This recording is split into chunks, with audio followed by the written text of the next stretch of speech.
What is going on, everybody? Welcome back to the channel. This is Eric, and today this will be my quick review of Chucky Season 2, Episode 7, Going to the Chapel.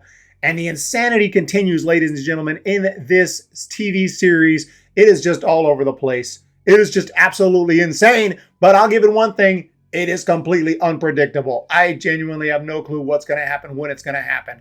We have almost every character from the previous Child's Play movies back. We have representation from the first two movies, Child's Play 2, obviously with Andy and Kyle. We have characters from the Bride of Chucky, Seed of Chucky era with Tiffany, with Jennifer Tilly, with Glenn and Glenda. They are back. Everybody's back. And then, of course, representation from the direct-to-DVD era with the Cult of Chucky, with the multiple Chuckies, with Nika back from Cult of Chucky and Curse of Chucky, of course. And then we have all the new characters as well, with the teenagers, with the priest, with just everybody and their mother involved in this TV series. And at one point, they're all in the same room at the same time. So I don't know whether to say credit to Don Mancini for actually pulling that off, or to say, what the hell? But it is absolutely nuts. I'm just wondering where little Tyler is from Child's Play 3, because he needs to be showing up. He has got to be the daddy of Devin, right? I mean, come on. But anyway, this episode had a lot to enjoy, as long as you're just kind of on board for whatever. I think that's like a prerequisite of watching this TV show. You got to be ready for anything and just roll with it, because at this point, if you're not a fan of like Seed of Chucky and the multiple Chuckies, which I'm not, you're just going to hate it if you try to make sense of it. You have to just sit back and enjoy and say, Luke, bring on the insanity. And that's pretty much what I'm doing for the rest of this season. I probably won't be reviewing every episode if there's a season 3, because it's just too much. It's just too much. It's out of control. But I will review this one and the next one. I might as well. We are already doing it, so let's just finish out the season at least. And there was a lot to like about this episode. I thought the Carnage Candy was just crazy, insane, great effects. I think most of it was even practical, I'm not really sure, but some great blood and gore effects in this episode. I like the fact that it's an exorcism type episode where they're having to do an exorcist on Chucky. And you have these confessions where every character pretty much is having to do a confession, and it's in black and white, a little color somewhere. It's a pretty cool effect. You know, it's kind of a flashback to the confessions. So that is a pretty cool little thing going on. I like the Nadine reappearance as an angel. It's kind of in Lexi's mind because she's going nuts because she's taking drugs and everything. So she's tripping, and she sees Nadine, who kind of encourages her to not commit suicide or anything, to get back at it. And that's a pretty awesome scene there. So I appreciated that. Pretty interesting to see everybody, in one place at one time. And it's just kind of coming to a climax here. Even though this is not the last episode, it kind of felt like it. And also, it kind of brought a nice end to the storyline for Kyle and Andy, I think. I think that their storyline was wrapped up here and had a nice little flashback to Child's Play 2. And it fit in almost seamlessly. It was really nice and very well done for the most part. And also, Andy gets some badass moments here, because he didn't actually die going over the cliff, which would have been bullshit. I was a little worried about it, but I was like, surely not, right? Andy's coming back. Come on. And he is. And he had a great moment where he's like, boom, boom, boom. Takes out Chucky's jaw. Another great moment of some cool blood there and some cool gore with that whole effect going on. It was pretty crazy. And I really enjoyed that scene.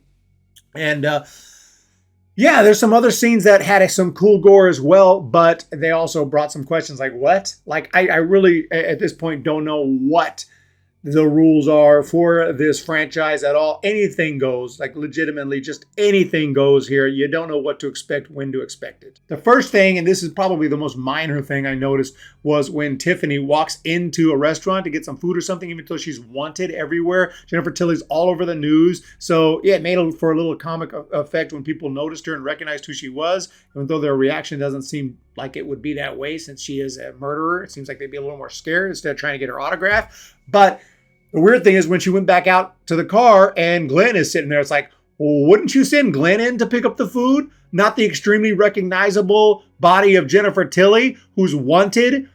Wouldn't you just send in Glenn? Or maybe she didn't want to, because maybe she didn't trust Glenn totally. So maybe Glenn would have went in there and just told everybody what was going on. So maybe there's an excuse there. But at first I was like, why is she even going in a restaurant? She should be laying low. But so that was the first thing. That's the most minor thing. Then it moves on to the exorcism and everything, and it's pretty cool. Some question marks I have, like genuinely, I can't really follow everything that's going on. It's a lot of it's going over my head, so I'm just trying my best. I'm not going to rewatch these. I'm just watching them one time and just trying my best to follow. But there's a cool moment when, I'll mention this moment, when Chucky takes over the body of the priest, Devon Sawa's character. It's like, oh shit, because he starts laughing, like checking it out. Now Chucky's got a freaking big, powerful, strong body because we saw him take his shirt off. The guy's in great shape.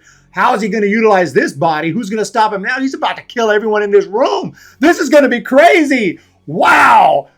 Boom, he blows up. It was a cool scene. It was a cool effect. But I got two things to say. Like, one, damn, that was a wasted opportunity. I wanted to see where Chucky was going to go with this new body he was in. And secondly, does Chucky have the ability to just blow up a body when he feels like it? How did he do that? I can't do that. Let me try. It doesn't happen. Like, you can't just blow up your body. So how did he do that? Maybe there's an explanation I don't know about, but I don't know how Chucky was able to just make the body blow up. It was pretty crazy, and it kind of disappointing because I wanted to see where that was going to go. And that's not the first time in this episode that someone is killed off instantly, and it's like, damn, okay, I wanted to see what was going to happen there. Also, Jennifer Tilly herself, the actual Jennifer Tilly, who's now in the doll body. Tiffany realized this body's no good anymore. She needs to go back into that doll body. So that's her plan. But then Jennifer Tilly, who's in the doll, tries to escape. She gets out of the car. She's running towards a restaurant. In my mind, I'm like, oh, she's going to go in that restaurant and freak everyone out. It's going to be hilarious. And maybe Jennifer Tilly is going to be able to prove her innocence or something. And maybe, who knows what's going to happen from here. But it's going to be interesting to see. Never mind, she just got ran over by a truck. And I get that that was kind of a callback to the Bride of Chucky, which was one of the funniest moments. And I love that moment when the kid gets run over by a truck. He's going to kill the kid. The kid gets run over by a truck, blood everywhere. It's an insane scene, a great effect in that movie. And then Chucky's like, that works too. So that was a cool scene, and I appreciate the callback, but not at the expense of Jennifer Tilly, the actual Jennifer Tilly. There's so much they could have done, from there. They made her still alive. We thought she was dead. Turns out she's still alive. It was a cool twist, and the twist is just like meaningless because she just got ran over and she's dead, and she got obliterated by a truck. And I wonder what happened from there. The truck driver had to get out and be like, oh my God, did I kill a baby? Oh, no, it's just a doll, but there's blood everywhere. That poor truck driver's got to be completely jacked up and totally traumatized, but I digress. Then you have the very end where I don't know how it happened. I don't know how Chucky ended up in the psychiatrist lady's body, if he did, or if that's what they're indicating when she starts kind of laughing in the Chucky laugh. Okay? I don't know what to think there or how this is happening. Again, anything goes. Anything goes. Maybe next episode, Lexi will start laughing like Chucky, and Chucky will be in her body for we don't know why. And I don't understand anything. I didn't understand this new rule also that you have to go back into the doll body. Like Tiffany can only go back into the little bride doll. Okay, I forgot her name, but like since when? Like why? I didn't know that. But that's how it is. And how did Chucky end up in the priest body? Maybe it just went over my head. It happened so quick. Everything is just going wild. It's just crazy. I don't understand all the rules because it's too much to follow. And I have a sneaking suspicion that even Don Mancini doesn't know the rules and is just throwing shit at the wall as he goes. That's what a lot of movies do. Now, this is just a TV series. It's gone so far off the deep end. I'm not mad about it anymore. Like, I didn't like Seed of Chucky. I didn't like Cult of Chucky. Cult of Chucky really bothered me. That's why I re-edited the whole movie on this channel. Because I watched that movie as a follow-up to Curse, and I thought Curse was so good. It was such a scary and kind of a callback to the roots of the franchise. I thought now we're back on track. And then they go with Cult of Chucky, which Cult of Chucky has its moments. I don't hate everything about it, but the whole multiple Chucky thing was not for me. And I thought they totally misused Andy in that movie. It was really bad. And that's why I felt the urge to try to fix it. But now this TV series is unfixable. I mean, maybe you can take every single episode and try to stitch together a decent Chucky like little movie. Maybe it's possible with, some Andy and some Kyle in there, and who knows, maybe it's possible. But ultimately, this is just insane. I can't even grade these.